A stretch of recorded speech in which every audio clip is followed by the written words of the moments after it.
Welcome back. Welcome back. We have four teams left in the NFL playoffs. I'm Dan Salem with Bud and Phil. I'll go around the horn that way. How are you guys? Do you enjoy the games this weekend? It's good. It was good football, other than the Patriots game. Yes. Yeah, Well, that was probably the most disappointing game of all because everybody was on the Chargers, so we all should have known better.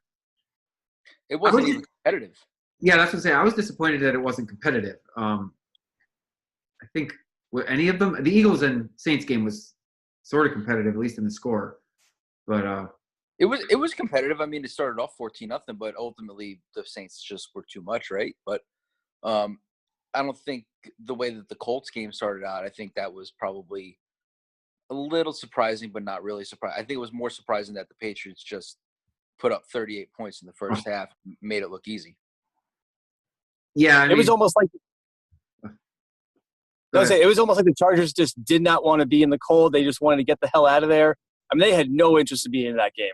When they go, what they go down? I forget the 38-7 at halftime. Yeah. Well, I'm saying even before then, it looked like they had no interest even before halftime. Thank you. I agree. It was a mess. Like, I mean, the cold weather shouldn't affect you that much, but I don't know if it was just like traveling and the cold and another early game, and they just weren't. I just think it's New England at home. They were overly prepared. Well, we saw the numbers last week. They were 11-1 off a bye. It's just you don't beat them in Foxborough. Their troubles on the road, I think, coming up next week playing Kansas City. But going back to last week's game, they just thoroughly dominated.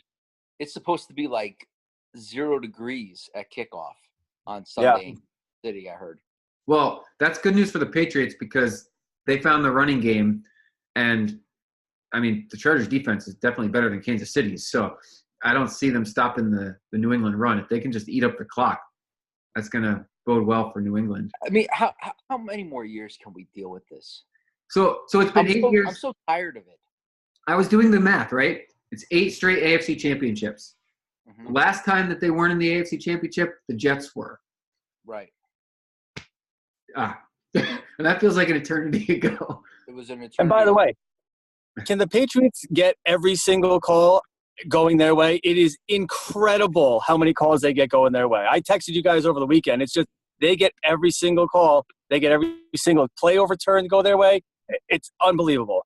But when I text you and I say the same thing when they're playing the Jets or whatever, it makes me feel like I'm like, I'm nitpicking. But just watch these games. Every call is against the other team. The Patriots are just invincible to the referees. Well, I was going to say, welcome to our world. It's been going on like this for a decade. They never call against Tom Brady. Every pass interference goes their way. Every roughing the passer, every holding. It's unbelievable. It's brutal. It's brutal to watch because the game isn't even competitive anyway. But then you just start throwing on all of this additional stuff. I mean, it makes it even more unwatchable because unless you're a Patriots fan, I mean, how can you deal with it? Well, I was going to say, having lived in Boston, it does not surprise me in the least that is basically their home field advantage. They get every call, that nothing's going to go against them. I mean, that's just what it is to be in Boston and be from Boston, that you have no shot showing up unless you're absolutely better than them, which is rare, obviously, because they always make the Super Bowl too. Yeah, it's sickening. But listen, I think the Patriots are going to have a really hard time stopping that Kansas City offense. They did whatever they wanted to that Colts defense. A Colts defense that shut out what they play the week before. It's the Texans. Houston, yeah. Completely shut them down. The Kansas City went up and down that field. I don't think the Patriots are going to stop them. Well, that's what the only way they win is if they can control the clock with their running game. Mm-hmm. I don't know if Kansas City defense can get to Tom Brady or not in the backfield. We'll see. Well, Brady can't throw the ball downfield anymore. I think we've seen that. All they do is screen pass, run. He can't throw the ball downfield anymore. Every pass is within 7 to 8 yards. Every single one of them. Yeah. And if it's any deep down the field, it's 15. Nothing is a deep threat. I'm just putting it out there. But if Josh McDaniels left the Patriots, I think it would have been over because he just game plans to Brady's strengths like perfection. Because, like you said, he can't throw it down the field. They don't call a single thing that he's not capable of, which is to their credit. But they are protecting him like no other. It's I don't know. So are you picking the Patriots to beat Kansas City next week or no? Am I? I have to. So Todd and I make our picks against the spread, and I'm really leaning towards picking them +3. They're 3-point underdogs. Yeah. But let's wait till the end of the show for me to make my final decision whether I would actually take them straight up. I'm super. All right. It's so risky to pick against them. It's so risky to pick against them. Just out of curiosity, do either of you know when the last time the Patriots were an underdog, like in general? Oh. So Off the top of my head, I don't. I know the answer to this because I heard it on the fan this morning. Is it just in the playoffs or overall? Overall.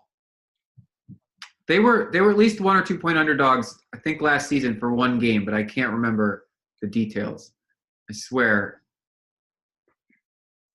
They were a 1 point underdog to the Seahawks in the Super Bowl. That long? Is that what it was? That was what, 2014? 2015? Somewhere around there. Unfortunately, they all run together because they all include. Yeah. Yeah, throw a dart, and it could be any one of those years. Thank goodness they lost last year, or we'd be talking about another three-peat. I just couldn't handle that. But it's not inconceivable that they somehow find the way and they make it to another Super Bowl. Now, I'll give you my spoiler alert. I don't think they make it out of Kansas spread or no spread. I don't think they make it out of Kansas City straight up. Their road record is awful this year. I know. That's like I said, because it's going to be so cold. If that's enough to slow Kansas City down, they could control the game on the run and win it, like win a defensive battle against them. But I don't know. Yeah. I don't think the Patriots can keep up with Tyreek Hill and Kelsey and Damian Owens. They can't keep up with these guys. Yeah, you just said it was going to be 0 degrees, so I kind of levels the playing field a little. Getting tackled in that weather hurts. We never played in 0 degrees, but it's cold. Getting hit in the cold sucks. I agree. Okay, so let's assume for a second the Patriots somehow beat Kansas City. I like them against the Saints. I like them against the Rams. I don't like them against the Saints. They're totally matchup dependent here if they can pull out another Super Bowl, in my opinion. It was another game where literally the Saints just spotted the Eagles 14 points. Yeah. And at that point, I'm like, oh, my God, they're going to lose. And then they decided to turn it on. And little by little, they chipped away and chipped away. Now, granted, Alshon Jeffrey letting that ball sail through his hands obviously helped, but they turned the defense on. And what they end up scoring? 3 more points after that? I think Philly ended up with 17 points, right? Or 20. I forget. No. They only had 14. It was 20. So they didn't score again. Nope, not again. So the Saints can't do that. Obviously, if they make it to the Super Bowl, they can't do that against the Patriots, the Chiefs, or the Rams. They got to come out from the first play and do what they did in the beginning of the season and just run all over the place. Use Kamara. Use Ingram. Use Michael Thomas at almost 200 yards receiving last week. So I watched the Rams game most out of the 4, and that was not even close. Like, the score was much closer. They dominated Dallas, and they shut down Zeke Elliott more or less. The Saints are going to have their work cut out for them. Well, the Rams ran for 213 yards or something like that. 270. 270. The Saints have not been the same team the last 5 or 6 weeks. Drew Brees is having trouble throwing the ball down the field like he used to. Their running game is spotty at times. I'm picking the Rams. I don't. Nothing is. Well, not proven to me that the Saints. Yeah. I mean, they were down 14-0 and they creep back and their defense finally started to play. Yeah. But the Rams are a different beast than Philadelphia. I mean, the Rams are a well put together football team. Whether or not they're about their defense. I mean, the defense is suspect, but their offense can score when they want. I would say we all know football is a young man's game, and these older quarterbacks, they hit a wall at some point in late November, and it's just whether they can get through it. I mean, Manning got through it one year. Brett Favre didn't. Multiple times he fell apart. As you said, Tom Brady and Drew Brees are not getting the ball down the field, but their running games are enough to hold up the team. But Goff and Mahomes are young. And you think that would be like enough for both of them. I don't know. I think LA has better weapons. I mean, he has legitimate wide receivers, and I look at the Saints, and they have Michael Thomas, which is great, and then they have Ingram and Kamara, but that's it. So I mean, CJ Anderson ran for 180 yards. That was unbelievable. I mean, their backfield is as much of a dual threat as the Saints is. How about him? He came off the scrap heap, right? Imagine him in the Super Bowl after not playing all year. He got cut by 2 teams this year. Yeah. What a funny career. The Saints have to cut the crap with Taysom Hill. They got to stop with this gimmick offense and just let Drew Brees be Drew Brees and use your weapons. They got to cut that crap with that Taysom Hill. If I was a Saints fan, that would bother me a lot. Is Drew Brees capable of being Drew Brees? Now, they're at home, should be warm, but it's January. He's been playing a long time. It's the NFC Championship game. So if you have 2 games left in your career, you got to play. If he wins a Super Bowl, I think we said this last week, I would ride off into the sunset. Why not? No, I guarantee that Brees does. Unfortunately, I do not think Tom Brady will. No, of course not. But I want that to happen. I want him just to freaking retire already. But I know whether he wins or loses, he's not going to retire. So he wants to play another 4 years. Yeah, that's what he said. He wants to play until he's 45 years old. All right, so let's handicap this a little bit, Phil. I don't know. You give us your own time check because you got a basketball game to participate in. Nicest way. No, I'll be good for the time. Don't worry. Okay, so do we handicap? I think the Rams are definitely a better team, but the Saints are at home, and I do think Kansas City's better. But something about New England looked just night and day last week. What are you guys feeling? These are the 4 best teams in the league that we knew from the start of the year. They're still the 4 best, and here they are in the Final Four. I mean, I guess that's refreshing. It's the best football we're going to get, but it was also predictable.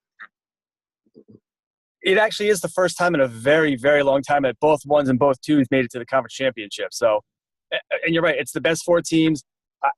I don't think we're going to get any duds. I think both games are going to be back and forth. Both over-unders are at 57 at the moment. Yeah, exactly. So Vegas is anticipating a lot of scoring, and rightfully so. Each one of these teams is capable of putting up a ton of points. So I hope it's entertaining. If we even get half the game that we got with the Chiefs and the Rams, 2 months ago on Monday night? I mean, we're all going to be in for a treat. So, we can make our picks a little bit, but are you rooting for a Super Bowl matchup in particular? I mean, I know you're rooting against Tom Brady, but I would love to see Kansas City Rams again, only so we can watch that Monday Night Football game again. Okay. I think either one Rams and Chiefs or Chiefs and Saints. Either one of those two, I think, would be really entertaining. Both high scoring, back and forth. I do want to see Mahomes. I do want to see Mahomes in the Super Bowl. I'm pulling for him. Now was Tom Brady's first Super Bowl against the Rams? Is that the first one they got? Yeah. Yeah. 01, right? 01. Yeah. Because then it would be nice if it was his last Super Bowl against the Rams. But I'm wishful thinking it ahead. I'm obviously rooting for the Rams, but that would mean he'd have to win it to come full circle. He could lose it and still have it be his last Super Bowl. Well, that's true, but I don't want to see that. I think, Patriots fan or not, I don't think anybody in the country wants to see the Patriots in the Super Bowl again. I think we've seen it so many times, but it's over. We're over it. At some point, it's not good for the sport, right? Dynasties are always good for the sport, even if it pisses everybody off. Well, that's why though. So even if they do make it, it's gonna enrage everybody. So everyone's still gonna watch. Like I don't think any matchup we get, everyone's gonna watch anyway. It doesn't really matter. I mean, I know, but I don't have any interest in the NBA because I know Golden State's gonna get there more likely than not. Now, it's been years running. It kind of makes some of it boring, but it's still what you want because they're the best. So I don't know. Oh, the NBA regular season is irrelevant right now. Absolutely irrelevant. So yeah. Oh, I'm sorry. That's why I want to do a sidebar here because I read a comment about the Knicks on ESPN New York where they interviewed, I don't know if it was the owner or the GM, and he said, "Where do you see yourself in a year?" And he goes, "I think we'll be competitive. And they'd like to be a little bit better. Aren't they awful? Well, They just want to hope to be competitive a year from now? That's terrible. I'm sorry. Well, there's the possibility that you sign Zion Williamson or you draft Zion Williamson, you sign Kevin Durant, Porzingis comes back. There could be a quick turnover, but we'll see. In order to get Zion, you got to win the lottery. Well, of course, no. Obviously, things have to go in. Things have to fall into place. But it's they possible. get like they did in '83 when they got Patrick Ewing. You're not gonna get it. So Well, you're okay rooting for a team that just hopes to be a little bit better than worst next year? Isn't that the Jets fan? Isn't that a Jets fan, Dan? No, because at least in the NFL you have the possibility of going worst to first. 2 or 3 teams do it every year. We could easily be a playoff team next year at 9-7. The Knicks, I don't know if they have a shot. I mean, it's 2 different sports. I guess it's possible, but it's not like – I think I've watched maybe 3 total Knicks games all year. It's just I know they're going to lose. What's the point? It's not even fun to watch, to be honest with you. But that was a good transition to the Jets because we have a new coach and a new defensive coordinator. Oh, baby. I'm sure Bud's been chomping at the bit for this for a few days. Okay, so I want to start with the cool news. I read today that the Jets are likely going to hire Greg Williams as their defensive coordinator. They hired him today. Oh, they did officially hire him. That excites me.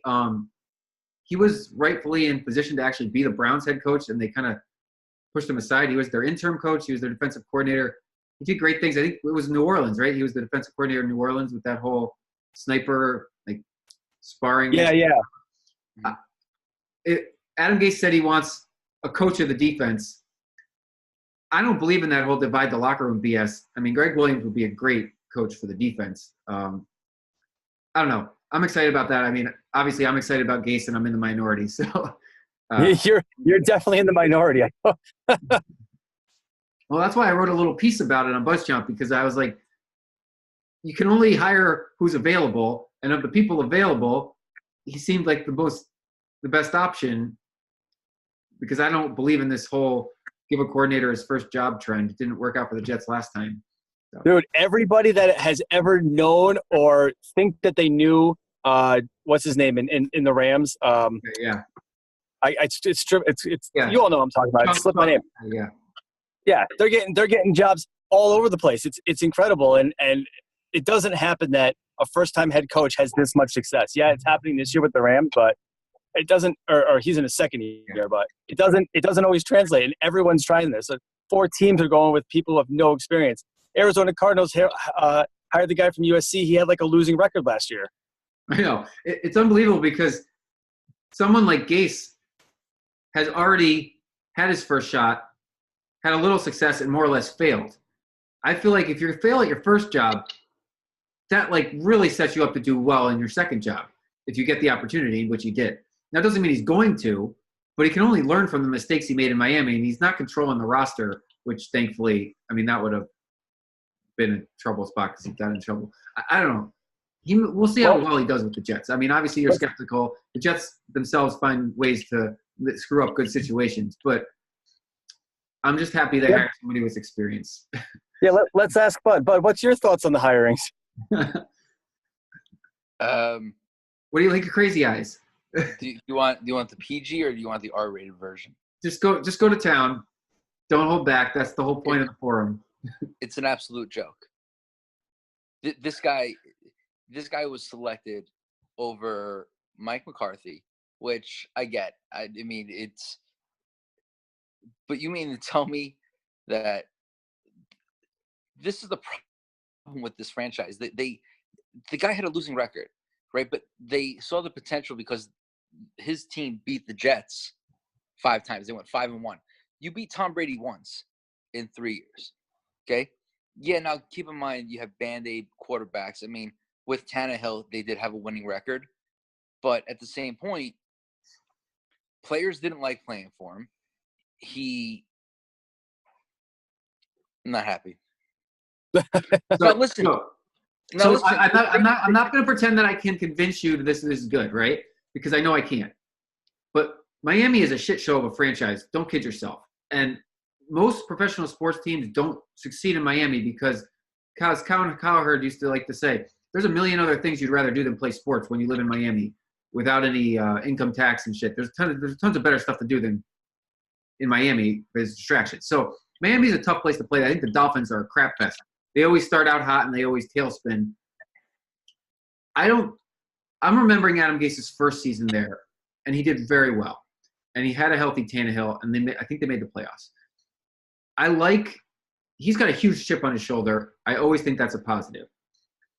He seems like a weird person, which is great. I mean, I like that we have something different.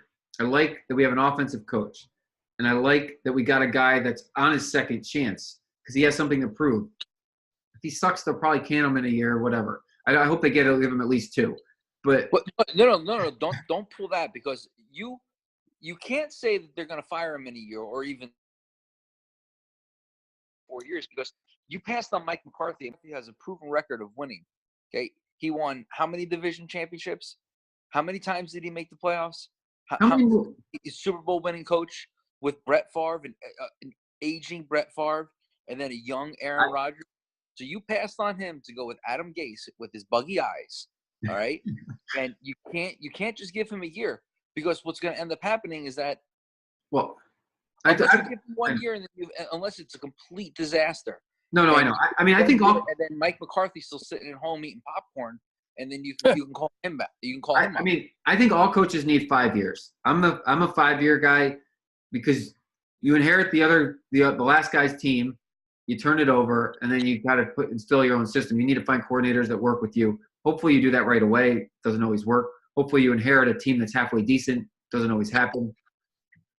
Now, ironically, the Jets the first year of most Jets coaches is successful, which means they inherited a team that wasn't half bad, and then they crapped it. I don't know. I like Gase over McCarthy because they come in with very similar statistics over the last 3 years, which they've both been coaching, and Gase is younger. And don't forget, all McCarthy's numbers are completely overinflated because he was playing with Aaron Rodgers. You take Aaron Rodgers off that team, he is as successful. And Brett Favre. Okay, all right. So you went from Brett Favre to Aaron Rodgers. Give him a quarterback that isn't going to the Hall of Fame as soon as he retires. Now he deserves some credit. He managed that transition, and they were just as successful. I'm not trying to take anything away from him, but I was impressed with Gase this season because I thought the Dolphins were awful. They were awful. They were a worse team than the Jets. I watched them play that first time. The Jets gave them the game. But Miami managed to continue to find ways to win, and they still won 7 games. That was a 3 or a 4-win team. And if they were all against him, like you said, and they got rid of all their weapons, and he still pulled 7 wins out of his ass, I mean, I was shocked they fired him because I thought that they way overachieved this season. And so he fights with the owner. Well, if you got to fight with your boss, he'd fire you too. Well, yeah, it doesn't mean it's the right decision for your football team, but I'm not surprised that was the result. I know. Well, now you're forced to root for him, but you have to be on the Adam Gase bandwagon. Listen, if he comes in and he proves that they can win football games, I'm all for it. But I mean, this is a results or business, right? I mean, oh yeah, he doesn't have a winning record. You know, everyone says that he's this great quarterback whisperer. He was great with Jay Cutler and Peyton Manning. Tannehill still looked like crap. You know, if we don't see the progression of Sam Darnold here in the second year with $100 million on the cap to develop these players, to get some more playmakers in, I mean, so what are you going to be happy with? Because I don't think Tannehill's ever been healthy since he got that first shoulder injury, if I'd be perfectly honest. No, he hasn't. Are you happy with the Greg Williams hire? Would you be happy? Would you be happy if they went to 8-8 this year? That's a big improvement. Yeah, I mean, 8-8, I'd be happy with. At least then we would see some progression, I think. I mean, I'm not by no stretch of the imagination am I thinking that they're going to go in and they're going to 11, 12 games. I think that would be, right. I mean, the Jets not what my mentality would normally be, but for 8-8, I'd be happy with 8-8. Because the Jets should have an easy schedule this season. They were supposed to have one this past season, and it didn't work out that way. Well, they got to play the AFC West and the NFC East, right? Because they got to play the Giants, right, Phil? We're going. Dan's going to fly out this year. We're all going to go to the game. Do we have a date? No, we won't know that till April. Okay. Out yet. Okay. You know it's going to be in like mid-December like it always is. It's never in September or October when the weather's nice. It's always in like early to mid-December. I will say, if it's right before Christmas, that makes it super easy for me. I'll already be out there. But, Well, Bud and I went. It was on Christmas Eve, Bud and I went. Yeah. Yeah. They were great tickets, 50-yard line. It was perfect. That was 2011. That was the Victor Cruz 99-yard touchdown. ooh. Shut up, Phil. It doesn't, because the last time we went, we sat in section 323. Right. And then that was my bachelor party. Very that was fun. That was the game the Giants missed the kick in overtime and the Jets won. So, I remember all these. just a thought. This popped into my head as you were reminiscing about the Giants-Jets melees over the years. The Dolphins still don't have a coach, right? No, they have one in principle. Coordinator. They're going to hire the coordinator from New England. Oh, they're going to poach a Patriot? Yeah. Okay. Because I was going to say, maybe Gase wanted to get fired. That team has nowhere to go this season. I don't even know what to think of the Dolphins going forward. They're probably not going to keep Tannehill because he's owed like a crazy amount of money next year. They'll probably cut him. They'll probably go after Nick Foles. Nick Foles is going to be looking for a job, and there's easily 5 teams in the league that need quarterbacks, right? Jacksonville, Washington, Miami. He's still under contract though. He's got 1 year left. You think the Eagles? No, he has a player option. As of today, they said as of today, the ownership said they're going with Carson Wentz. So he will be a free agent after this week or whatever. Todd and I debated like who's the best outlook looking forward. I like the Eagles with the Wentz-Foles combo. I don't like the Eagles with the Wentz-nobody combo because Wentz hasn't stayed healthy. But you have to pay him $20 million to be a backup. Right, because that's what his player option would be is like $20 million.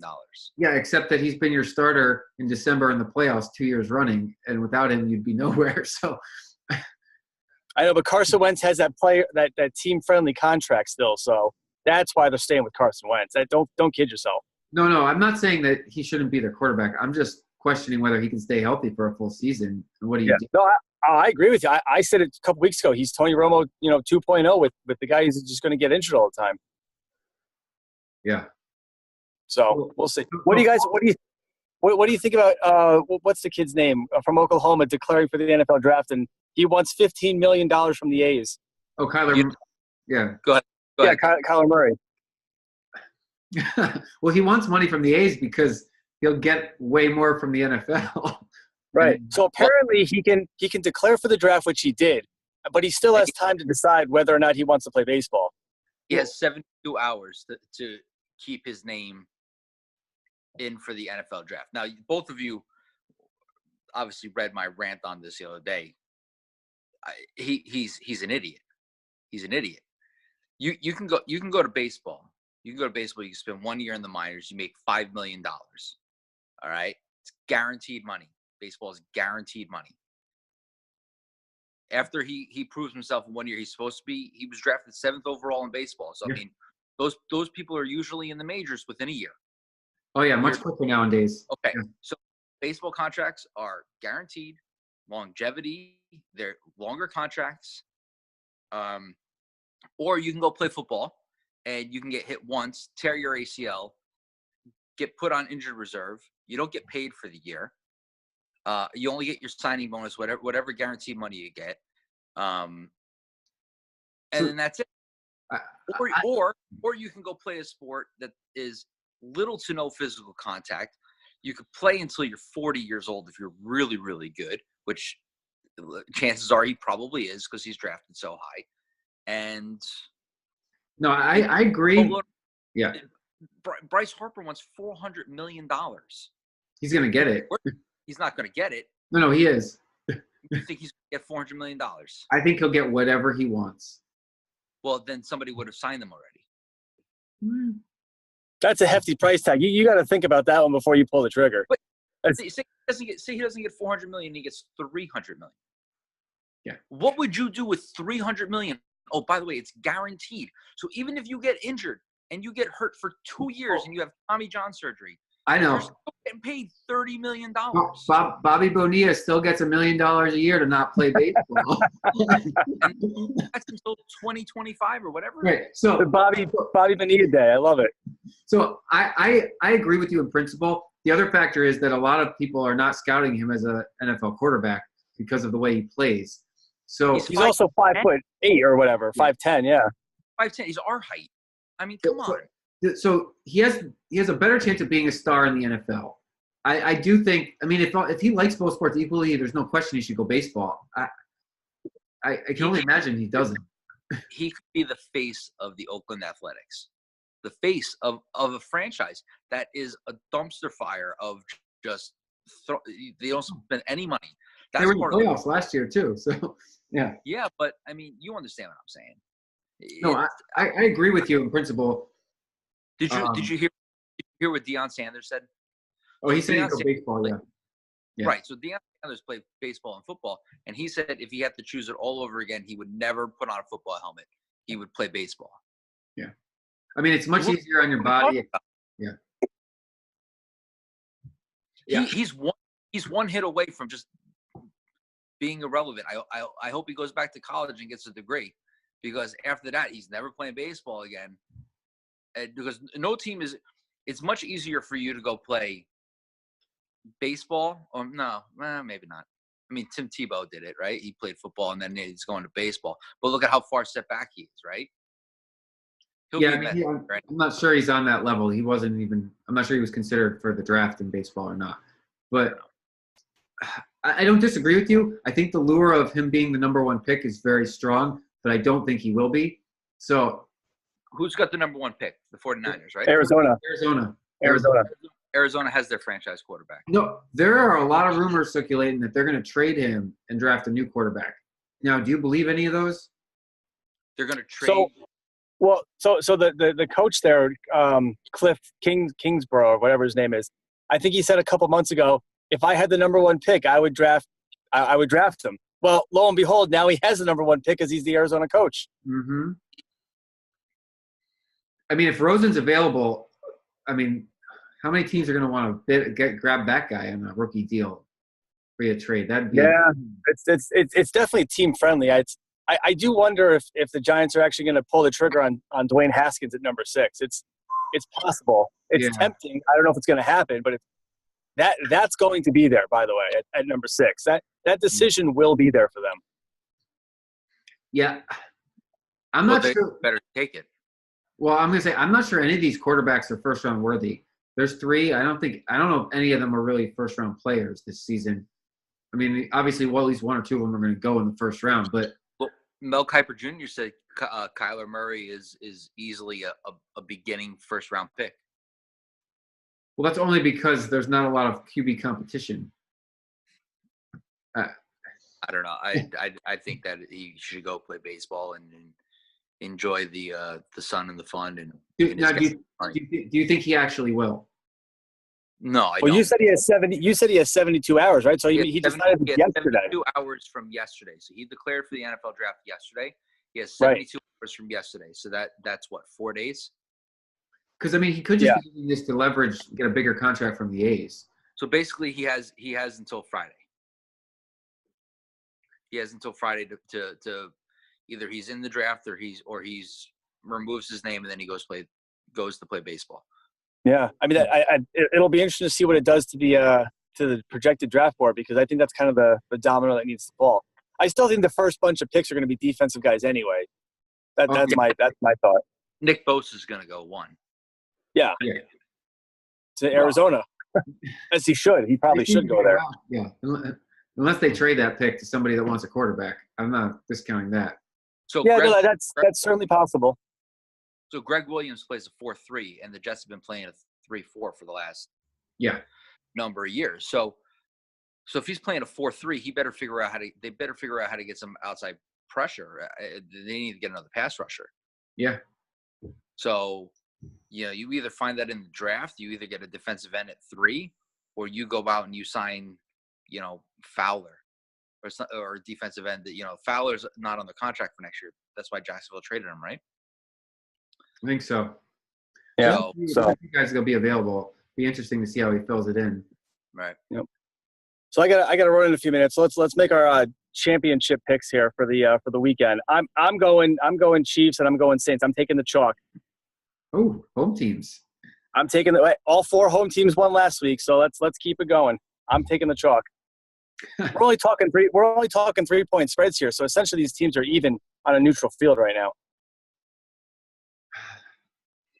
I got the Rams and the Patriots. I got the Rams and the Patriots. Buddy's picking the Patriots. I'm going Rams and Chiefs. So we all have 3 different combinations right now. Yeah. Well, and so my wife and her family are all Patriots fans. So I've learned I've learned to root for them over the years, and it's definitely better if you do. When if you can't beat them, join them, right? Yeah, especially when our team's nowhere near irrelevant. So, anyways, these should be some epic games. I really hope they're as close as we hope they want them to be. The first game is what, at 2:00? Yeah, 2. They're weird times. It's like 2 and 6 or 3 and 6 or something like that. They're weird times. Yeah. So we'll see. Well, all right, I got to run. I will talk to you guys next week and enjoy the games. All right. All right. I'll talk to you next week. All right. Bye. Thanks for watching BuzzChomp. Subscribe and share. Subscribe and share. Subscribe and share. Share. Woo!